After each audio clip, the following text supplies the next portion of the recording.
Issa vivait dans un petit village, il y a bien longtemps de cela. Âgé d'une douzaine d'années, il était vraiment le plus malheureux des enfants.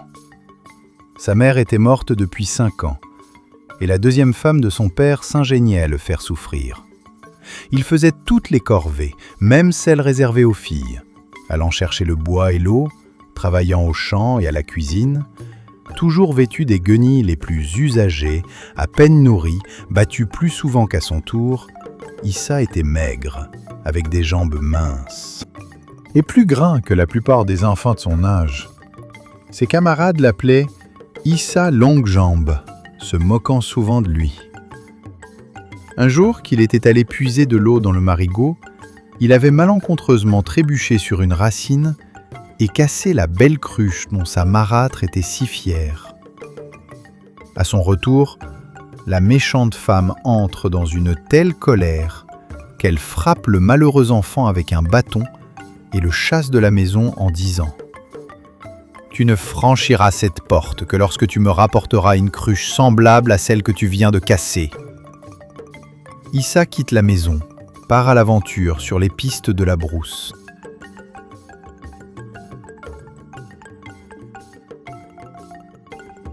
C'est là que commence vraiment la longue et merveilleuse aventure d'Issa Longue Jambe, le plus malheureux des enfants de son village.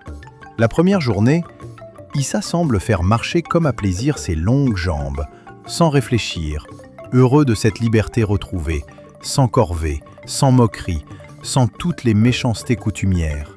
Il lui semble soudain que, loin de sa marâtre, la nature entière est amicale. Tout le ravit.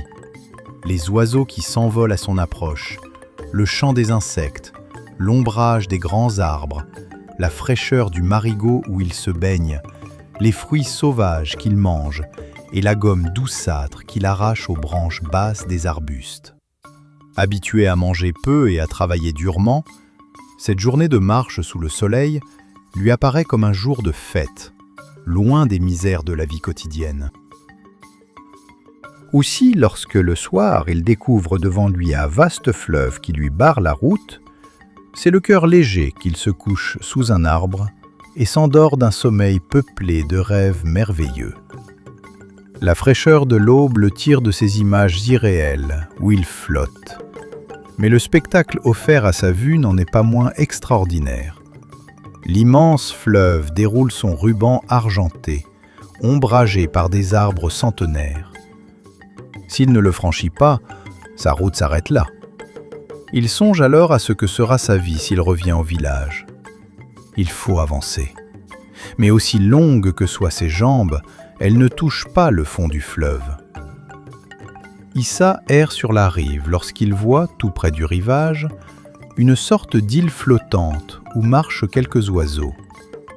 En regardant mieux, il comprend que c'est Lebert, le père hippopotame qui, le dos hors de l'eau, les narines humant l'air frais, est en train de se faire épouiller.